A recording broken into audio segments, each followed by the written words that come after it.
I'm super excited to have Cindy, my colleague, with me on the podcast. I've been impressed. I'm being very impressed with how you've laid out this idea of helping educate the market about Shockwave and your discipline when it comes to growing slow. My discipline. The world needs discipline, Joe. Persistence and discipline. Talk about some of the challenges with that from your perspective. If we put this modality in the wrong places and it's not used well, it creates a bad name for Shockwave in general. Yeah. And that is what I think we've seen happen in lasers. Lasers are a great modality, but in the vet world, if somebody who is not accurate with driving the laser and the client gets no results, then they go on to a very high-end rehab specialist and they say, well, I don't want you to use laser on my pet because we tried that. Right.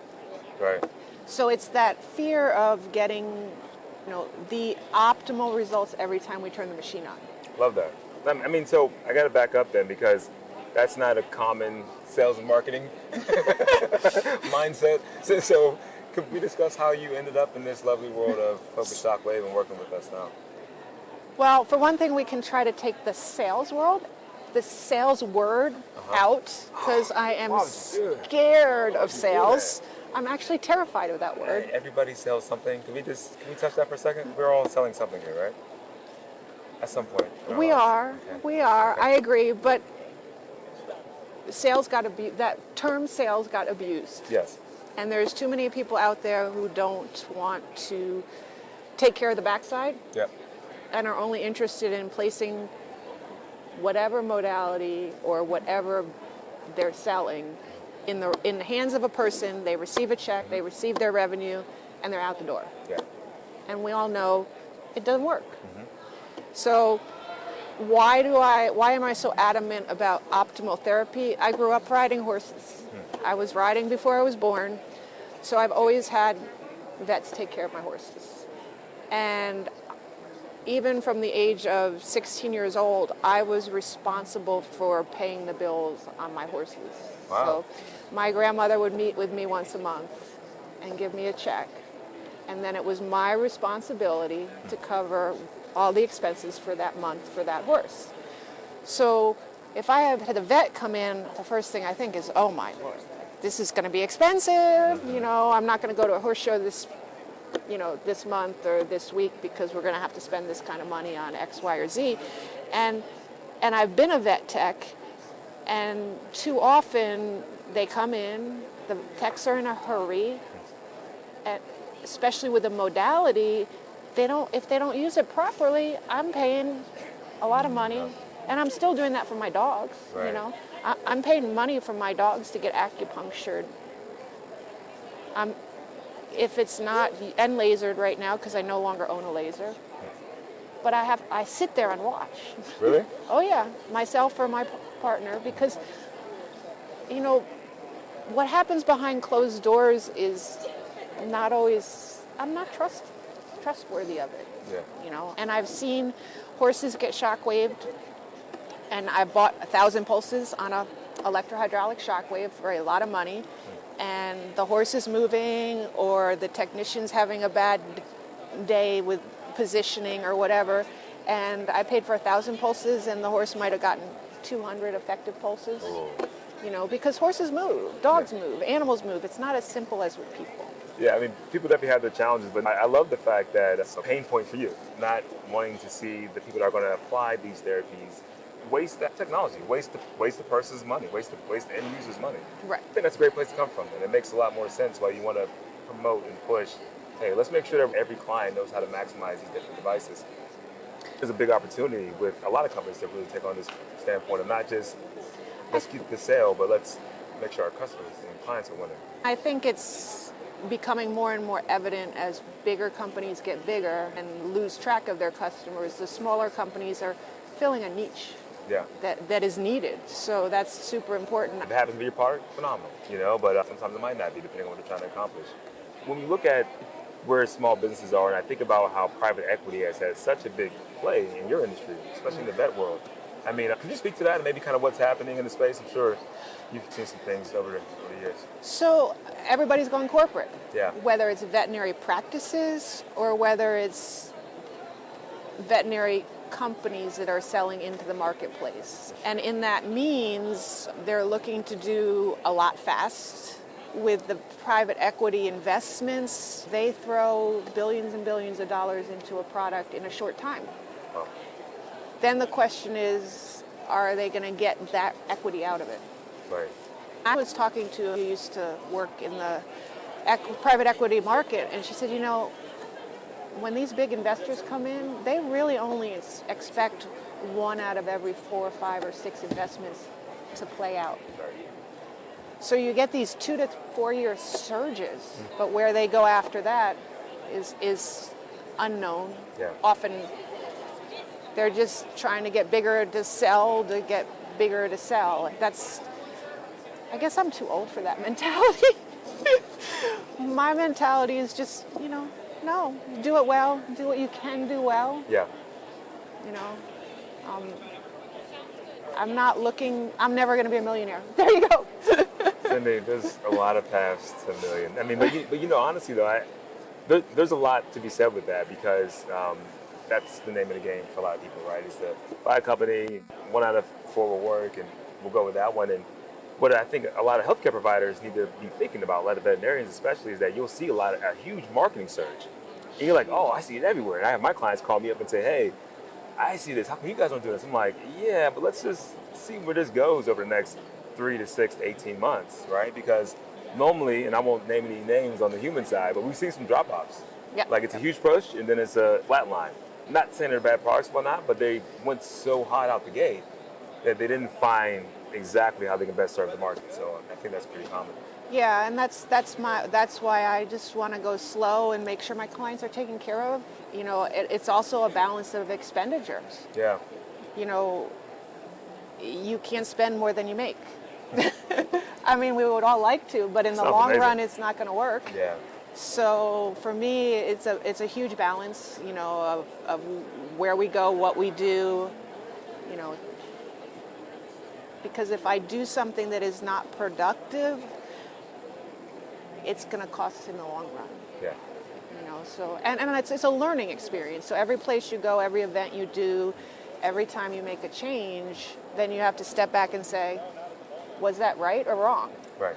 And yeah, I will admit there's a couple of shows that I might have said, oh God, I really want to go to, and they turned out not to be as profitable as I wanted them to be. Yeah. So you take them off the schedule next year. Right. You know?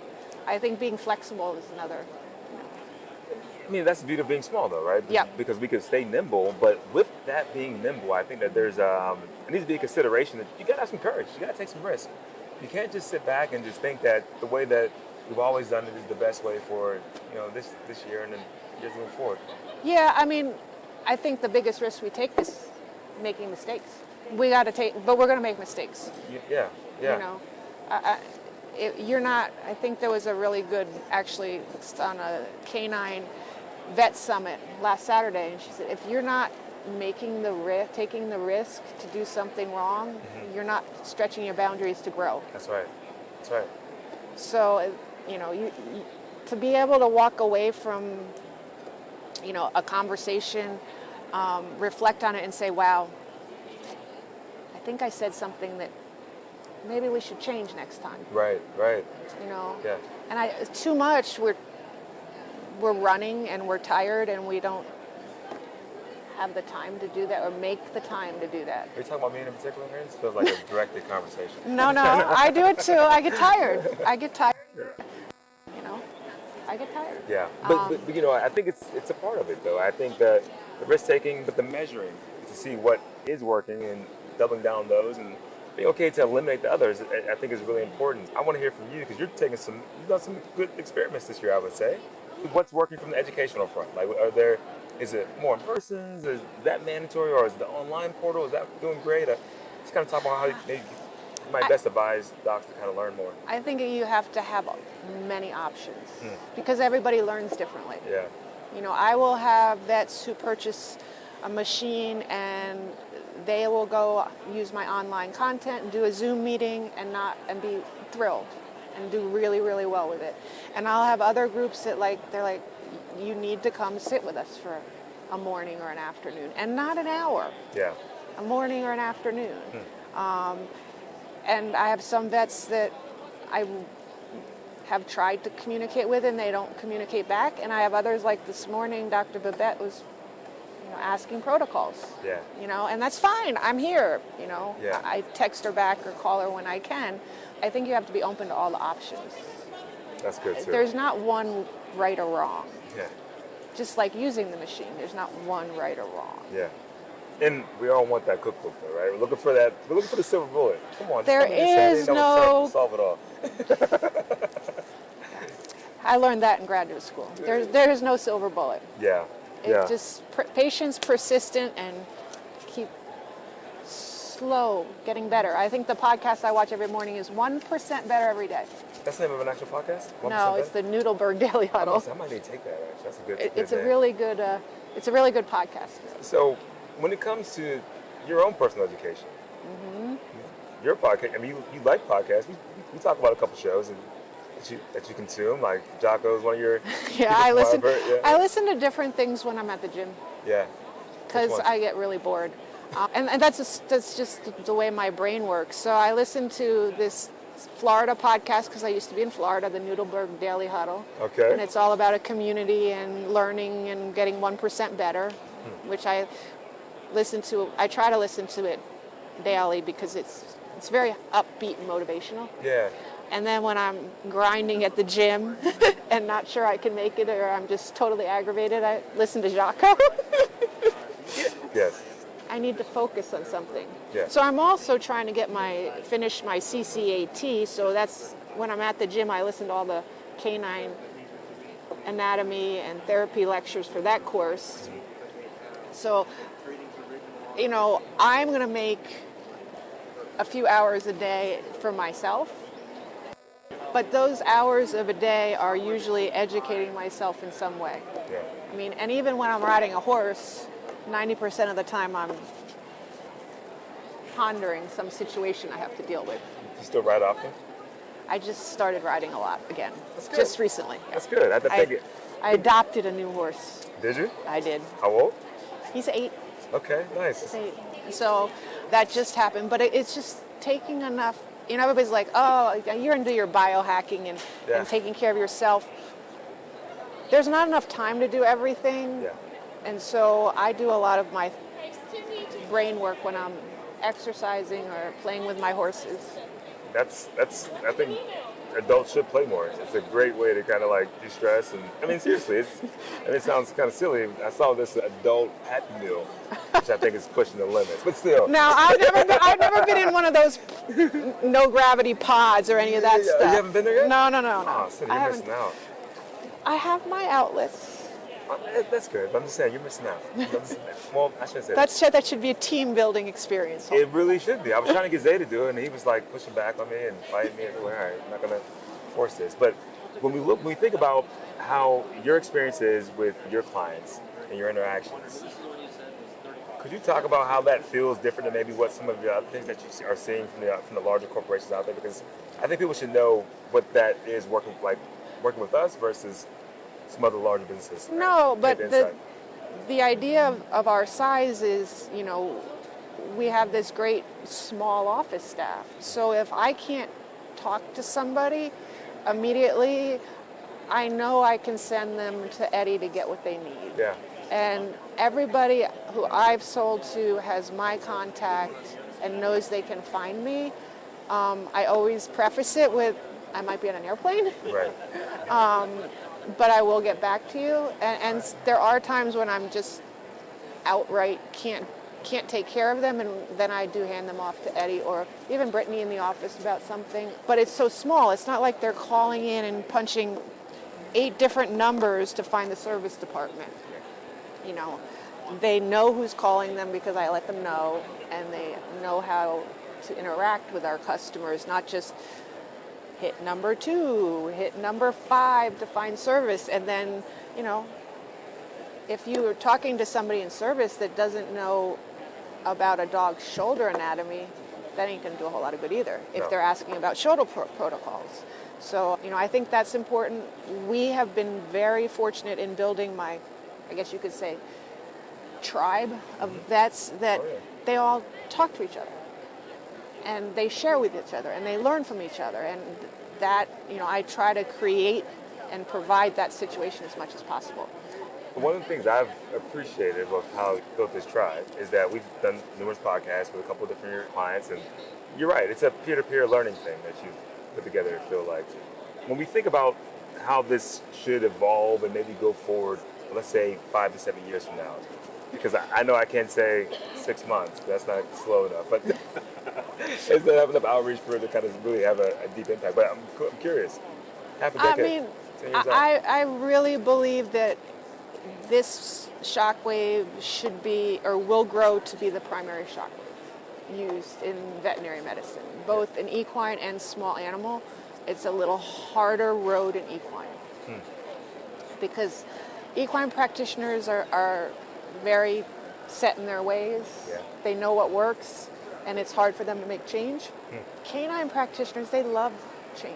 Canine rehab people, it's all about change and doing something different and doing better by this particular animal or this case. Is it because there's just less data when it comes to small animals? Because equines have been going along for so long, they've had time to kind of get those ways kind of set, and the canine world is still fresh? Maybe, and I think we're still fighting the equine world from, historic abuse of whether it be shockwave, whether it be modalities, or whether it be drugs. Okay. So horses are worth so much money, Yeah. and you don't understand what somebody will do when a horse is going to the Olympics until you're there and you watch. Wow. And I watched it in 2004. I was at the, managing the barn where Royal Caliber lived, and he went off to Greece and he won the gold medal, Wow. and he did not come home. You were at the barn? I mean, you were... I was at Hunter and I took care of the horses at the barn, and he went. Holly and I were hired to keep the barn going while they went off to the Olympics. Wow. But, the whole world in that level revolves around a living animal that can stumble, that can make a wrong step, that can have a cough.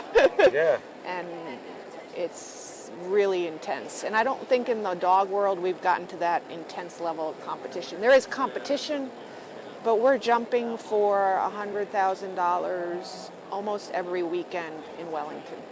Really? In the Grand Prix. Really? Yeah.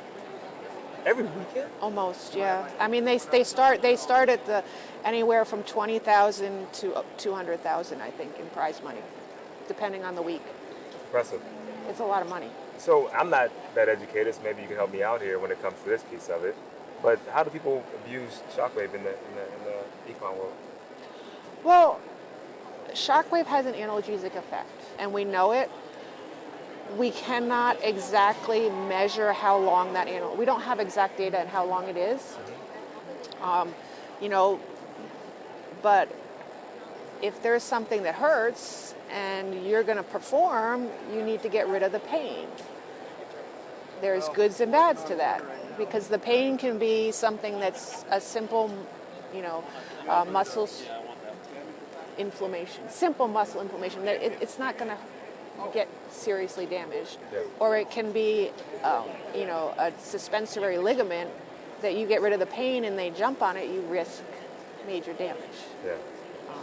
So you have to be really sensitive to the analgesic effect. Got it. Okay. And so I see how this plays out. Okay, yeah. So you're having that temporary pain relief, and you're still pushing the actual athletes. In some cases, we know exactly what's going on with the animal. It's a little bit of arthritis. They have some changes in their neck, there can be reasons. But then there's other reasons where you could be actually killing pain and allowing a horse to stress themselves to an injury. Wow. That's tough. Okay. So when we think about, before I just leave there, are there laws against that? Like, I've heard things where you can't do shockwave, but yeah. Yeah, so there are various different laws about it, all meant to avoid it. different associations are different time frames. They just recently put in the HISA, I think they call it HISA rules in the thoroughbred racehorse industry, and they're not letting you even do a workout on the track within 30 days of a shockwave therapy. Oh, wow. Which is a long time and probably Yeah. extremely excessive. Yeah. Whereas there's horse show organizations, I believe it's the USEF, they may want, I think, a week to 10 days, which is reasonable. Okay. And then there is other organizations like the quarter horse organization where there's no regulations. So, have you seen the research that would show that effect could last, that analgesic effect could last for 30 days or even 10 days?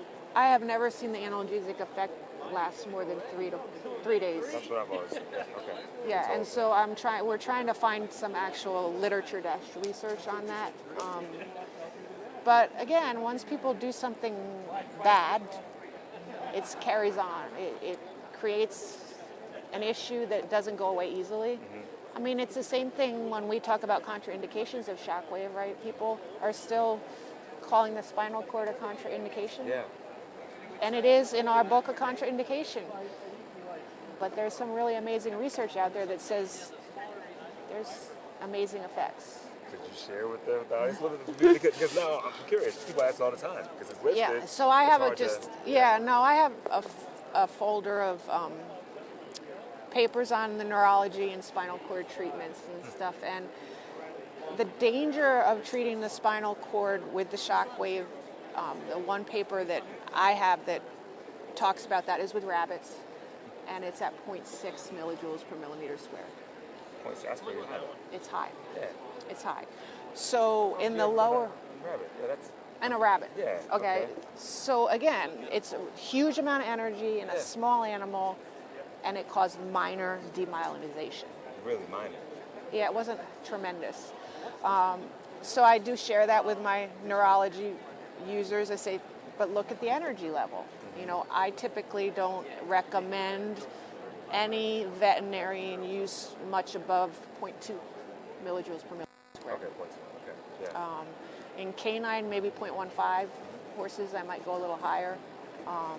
But again, you know, once something bad happens. So in the neurology world, there's some knockout, I believe it's knockout mice they're using where they're showing potential for spinal cord regeneration. Wow.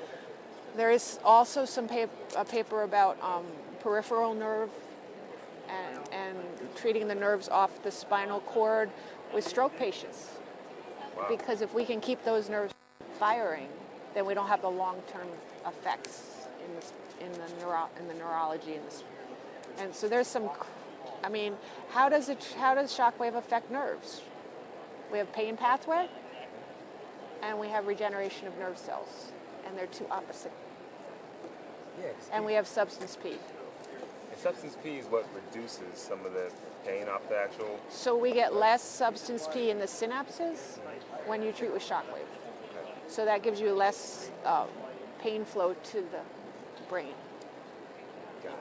Okay, so, all right, this is... And you guys can get in deep in all this stuff on the vet side. This is like, this is one of the beauties I feel like when it comes to... Yeah, we're open to discussing it. Yeah. For sure. I mean, I think the big thing about the vet world is the customer practitioner relationship. Yeah. Because the other thing we do is so much palliative care. So you have to make a choice in a senior dog that might have a melanoma, and we don't want to treat cancer with shockwave, but because it might spread, it might do this, it might do that. All mites, all not exactly documented, because nothing's exactly documented. Right. But, you know, if my dog is in agony Yeah. because of his LS disease, and he has lumps all over him that are potentially issues of cancer, I choose to treat the dog and get rid of the pain. Okay. But that's a conversation, it's my own dog. Right. And it's a conversation that as a veterinary practitioner, you can have with an owner when the animal is an emotional support animal or a pet or a pleasure animal. Right. which there are a lot of horses out there that are pleasure horses, so you're going to deal with them differently than the competition. 100%. That makes sense, a lot of sense. And we're getting ready to wrap, but I'm going to ask you somewhat of a Uh-oh. yeah, it's coming. It was only a matter of time, so let's be honest. I would love to have this conversation around a little bit of dosage. I mean, it's difficult to really kind of frame this up. I know there's no cookie cutter way to go about it, but I'm just curious what your clients are doing when it comes to dosing. So we try to express the fact that more is not better. Okay. What? We're here in America. More is not better? Where in the world? What is our purpose and why are we treating? Yeah. So in most cases, we are treating to turn on mechanical transduction, and we are finding, especially in the canine world, very, very little energy turns on mechanical transduction. Really? And it's either, from what we know at the moment, it's on or off.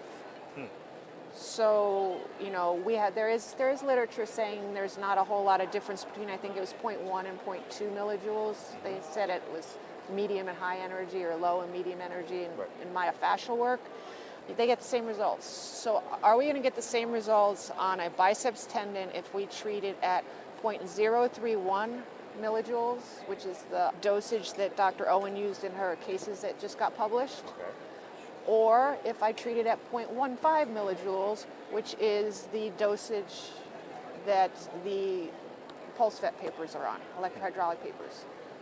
They both showed the same, very similar results. Yeah. Now, can you compare them? Not exactly. But so that's the question. How much do you need to turn on mechanical transduction? Well, and I think another piece of it, and tell me how you see this as well. I mean, so you can deliver a lot more energy, but normally they're doing it over a shorter amount of period of sessions, whereas sometimes we're looking at doing a lower dose over more sessions. And we're kind of approaching it, I feel like, from different angles, but Well, I think, yes, different angles, different purposes. Yeah. Is it totally for pain relief, or is it for regenerating tissue and healing? Okay. Okay, and those are Now we're two getting very to different. nuances. Okay. Yeah. They're very, so there's no exact right or wrong. It's very difficult to measure dose in Shockwave, right? All of our measurements come from Shockwave and water. Yeah. How do we measure Passing through tissue. energy passing through tissue? How do we measure, some devices have larger, quote, focal zone, but how do we measure that in tissue? Yeah. We don't know how. I wish we could. Yeah. Better. We can measure it we've done a pretty decent job on the laser side, but on the Shockwave side. But laser, you can't tell how deep it's going to penetrate the tissue, right? I mean, it's hard to. Well, there are some studies You see this? where they have. I actually had an equine guru from Italy who actually put sensors in a horse. Oh, wow. Did some crazy stuff, Damiano, but it's not black and white. Yeah. It's not black and white, but it's even grayer and harder with the Shockwave because it's just pressure waves. How the hell do we measure pressure waves that are 60 millimeters deep inside a horse's back or a horse's sacral area? More things to happen in the future, Cindy. This is good conversation. We have to do this more often. I mean, if you would stop hanging up on me, maybe we can do. If you answered the phone.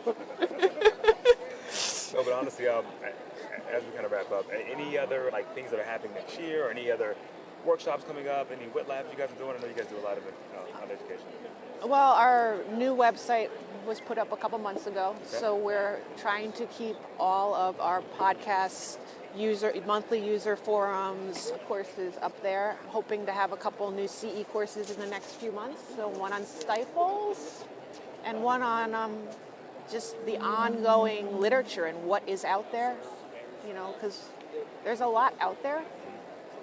So I think Dr. Broadhurst is talking about putting together kind of a summary of the literature and what it's shown us and what can we take away from a clinical trial? What's valuable? What do we have to step aside and look other for? Sure. So. Well, we'll have to put some links to the brand new website below. And I'm sure you'll have courses coming up next year, a lot of activities. You guys are going to be, hopefully you're not planning on slowing down, right? You don't need sleep.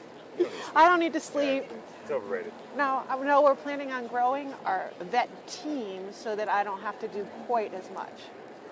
No need. Just One woman show is all you need. You're totally fine. But with that being said, Cindy, honestly, it was great having you on the show. Thanks for the time. Thanks for helping us. Of course.